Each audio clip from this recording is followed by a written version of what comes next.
Thank you so much for joining me today.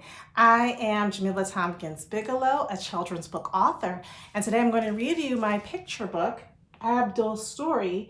I'm the author, which means I wrote all of the words, and the illustrator is Tiffany Rose, which means she made all of the pictures.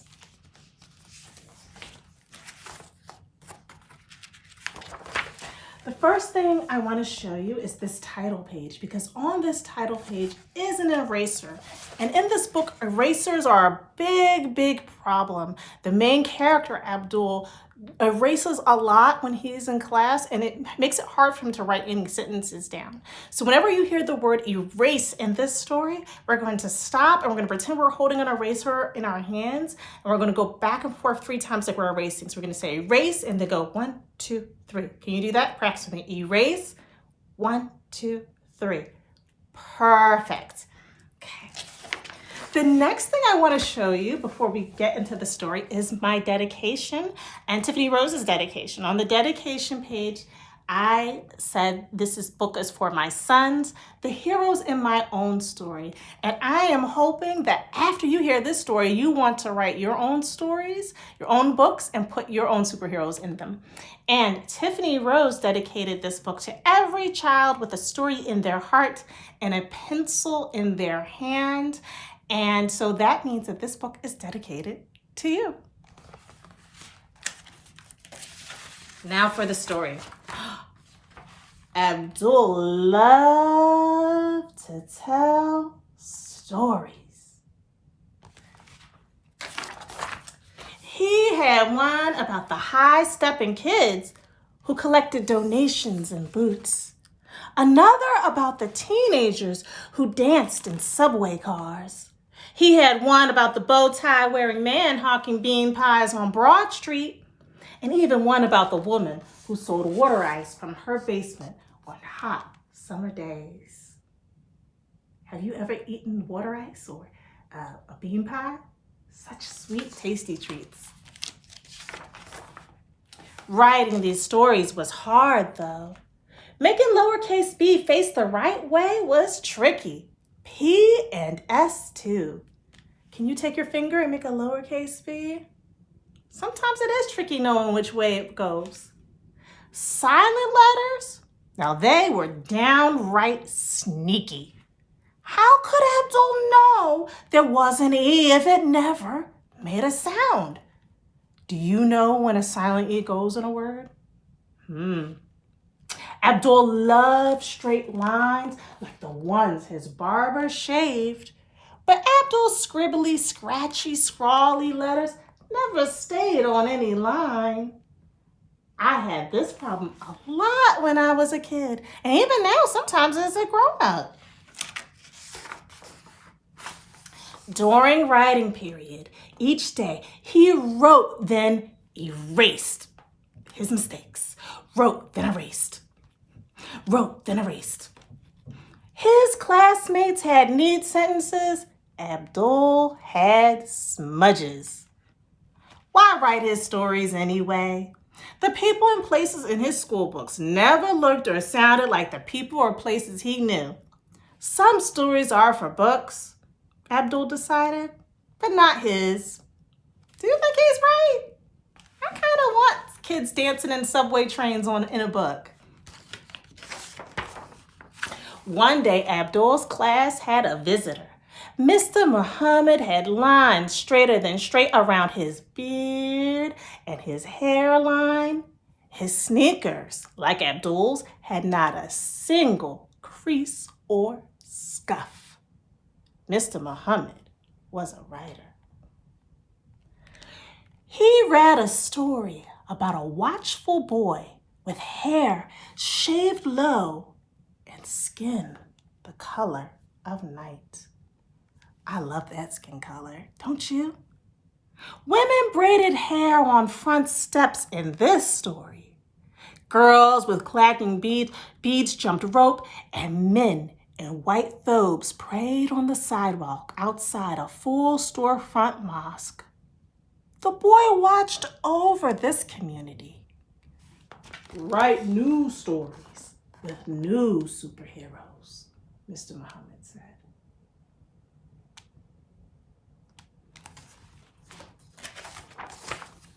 Abdul pressed his paper down firmly. He could be an author like Mr. Muhammad. But B played tricks again. Mr. Muhammad walked around reading each child's work. He was getting close. Does silent E go here? Silent U? Erase, erase, erase. Abdul tried writing neatly. Write, erase, write, erase, erase. Rip! He slammed down his pencil. Jada and Kwame had pages. Abdul had a hole. Abdul slid down, down, down under the table. He imagined an eraser big enough to erase himself. Still kind of a sad erase now. Erase.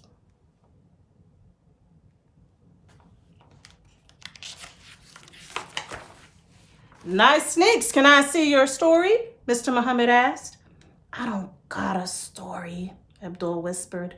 Everyone has stories, but I can't write like them, Abdul pointed. Me neither, Mr. Muhammad said. Come with me. I want to show you my notebook. That's a mess. I get messy words out so good words can come too. I'll fix the mess later. Before walking away, he said, keep trying. That gave Abdul an idea.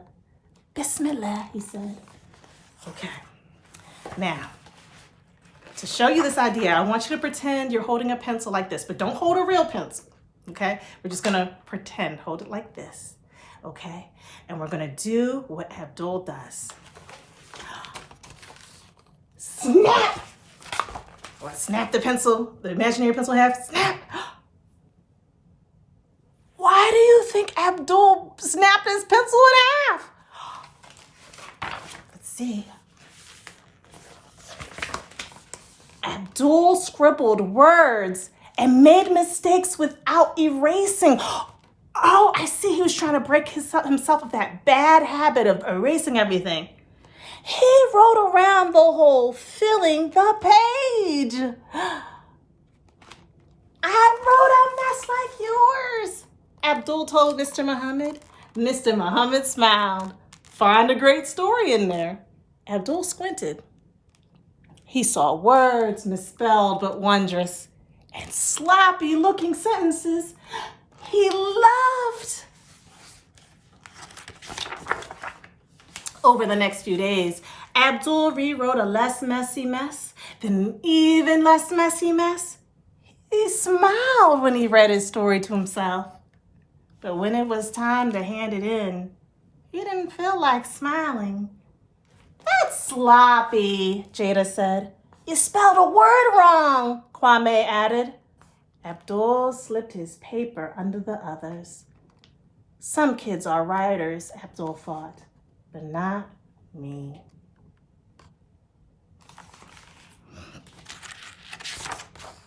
Days later, Mr. Muhammad returned. I loved your stories, he exclaimed. I had to read one again and again. It was so good. Everyone sat up.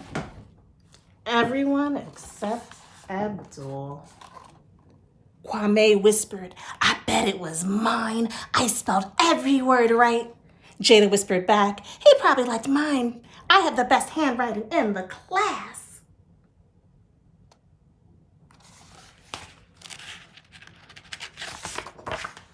Mr. Muhammad started reading the story in a loud, clear voice. It was about a boy with tall hair shaped with sharp lines and skin the orange-brown of sunrise. He watched over the kids stepping down the block and the ones breaking to the beat of a city train. He even protected the grown-ups who sold things and were like family. Abdul sat up. It was his story. And then Mr. Muhammad paused. That means he kind of had to stop. He frowned at the page. Abdul's cheeks burned. But everyone listened, wide-eyed and silent. Mr. Muhammad read on, stopping a few more times at mistakes, until he reached the end of the story. That was by Abdul, Mr. Muhammad said.